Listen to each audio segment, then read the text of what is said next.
Femi had barely touched his Christmas dinner when his father pushed his plate aside and laughed. Your cousins build companies. Your brother bought a house. And you? You still have nothing worth mentioning. Nobody defended Femi.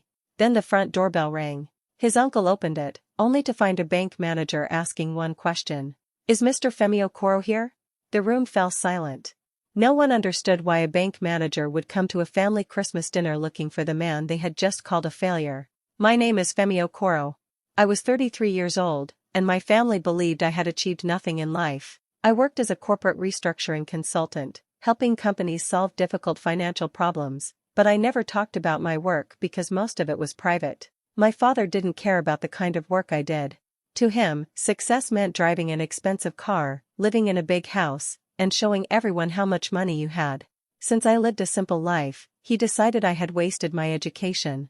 Every Christmas, he found a new reason to compare me with my younger brother, who had just opened a beautiful business with money my parents proudly helped him raise.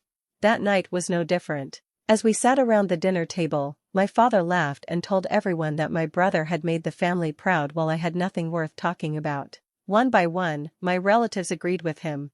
Some smiled, others shook their heads, but nobody defended me.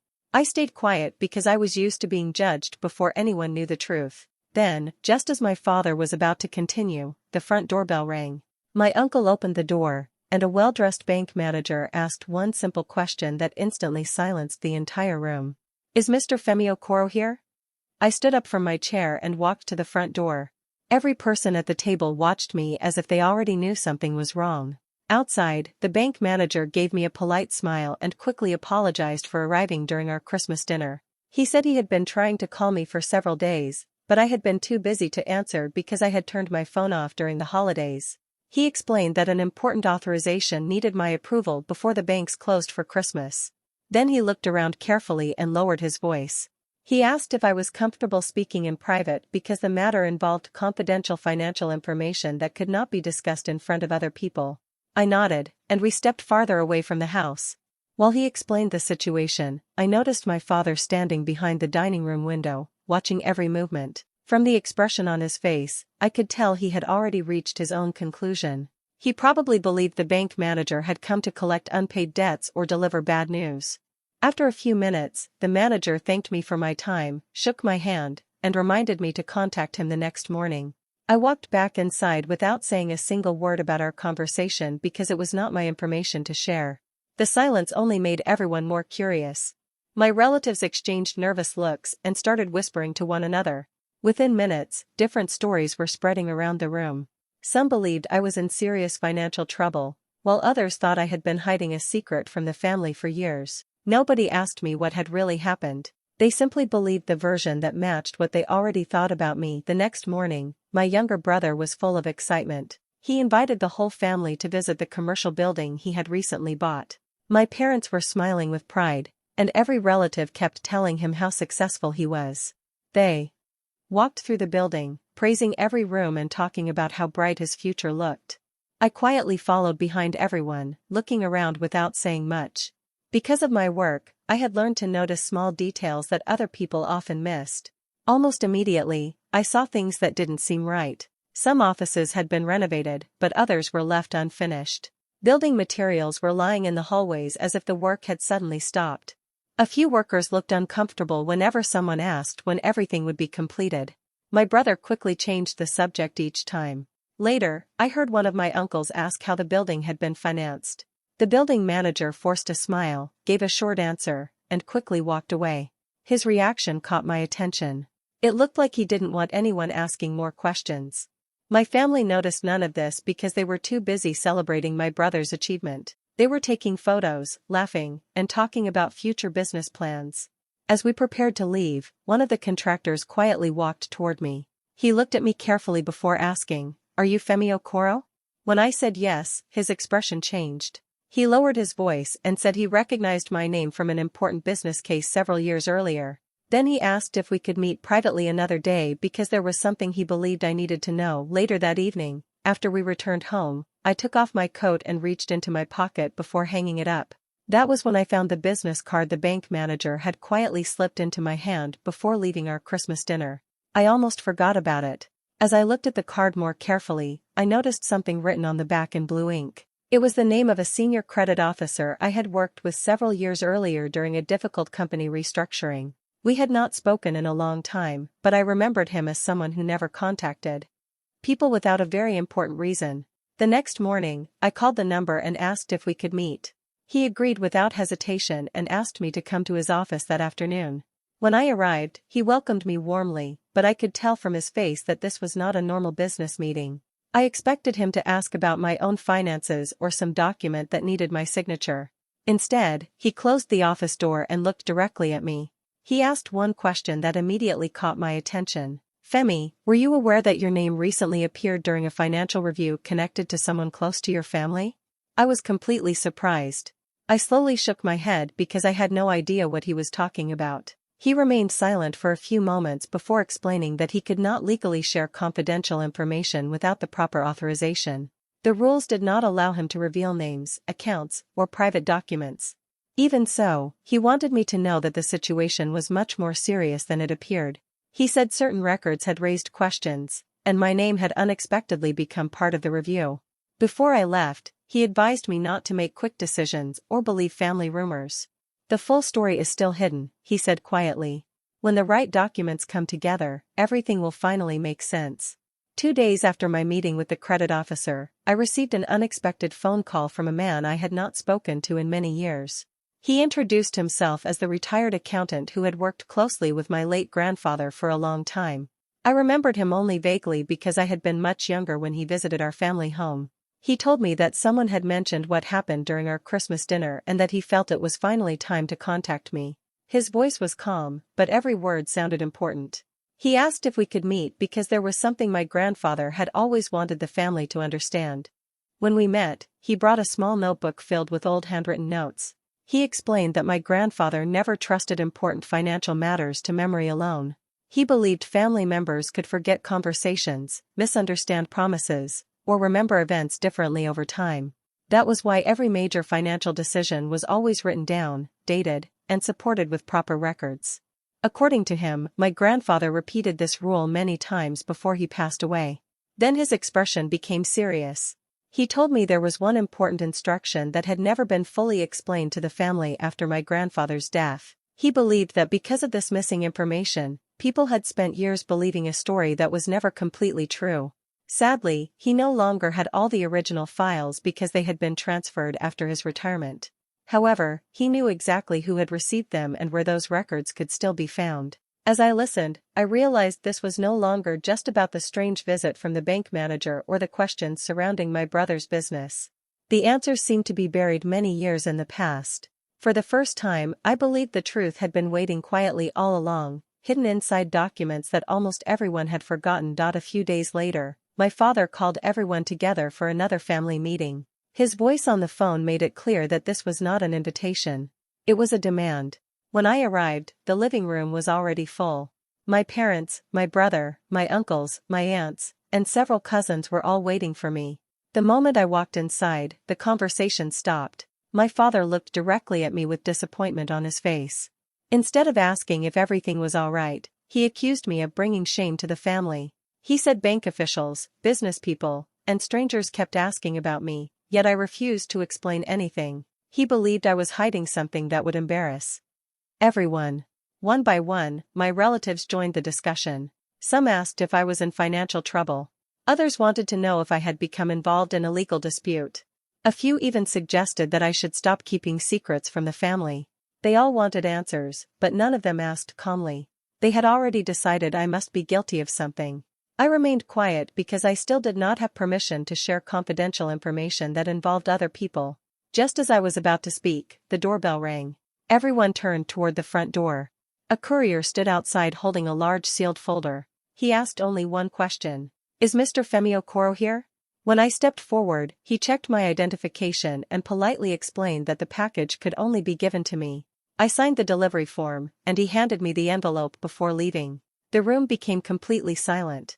Every pair of eyes followed the sealed folder in my hands.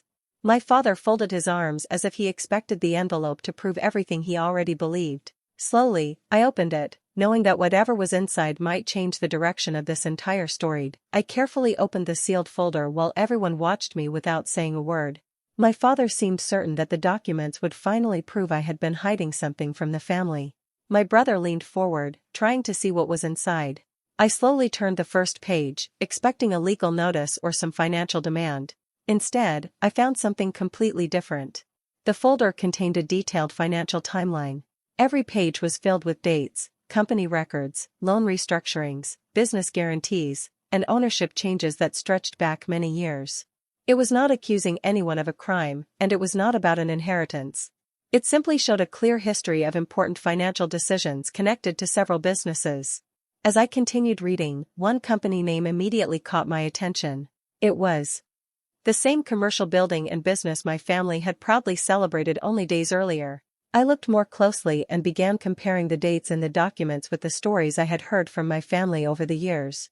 The more I compared them, the more confused I became. Certain events had happened in a completely different order than everyone remembered. Some business decisions had been explained one way inside the family, but the official records told a different story. Even the dates did not match the stories that had been repeated for years. I quietly turned each page while the room remained silent. Nobody interrupted because they could see from my face that the documents were important. Every record connected to another one, creating a complete picture that nobody had ever seen before.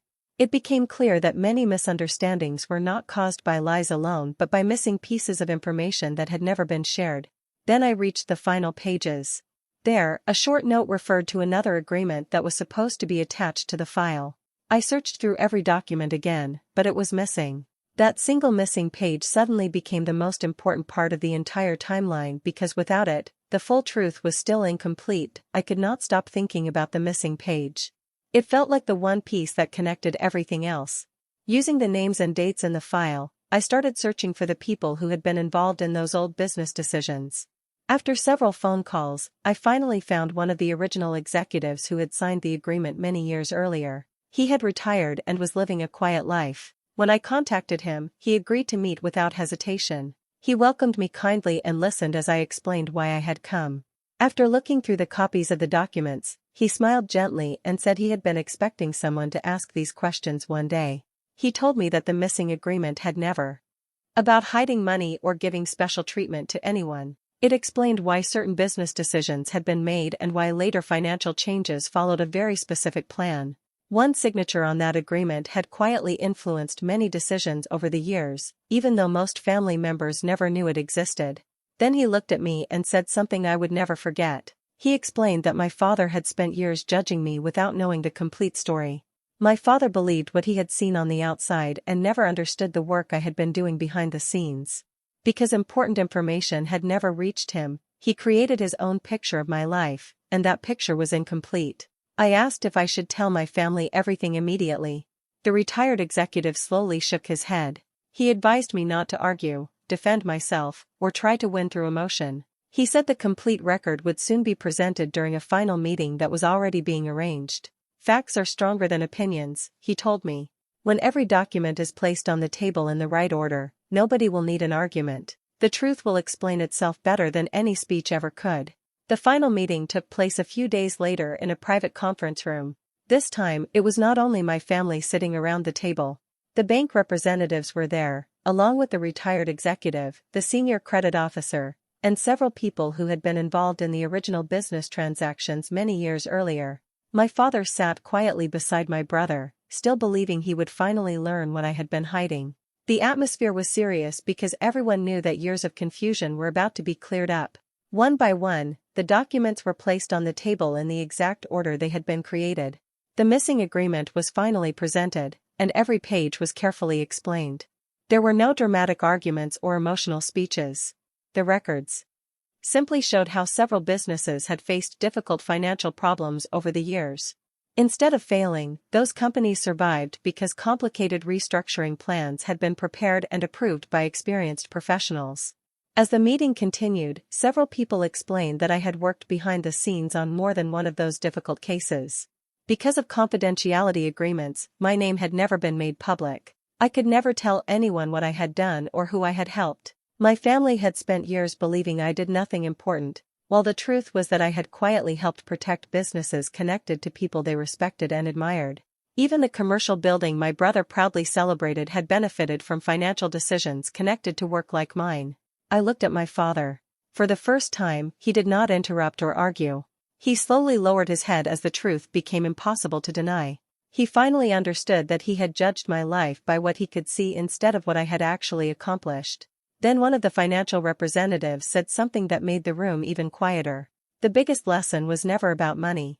It was about how easily people can misunderstand someone whose greatest work happens where nobody is watching. Months passed after that final meeting, and little by little, life began to change.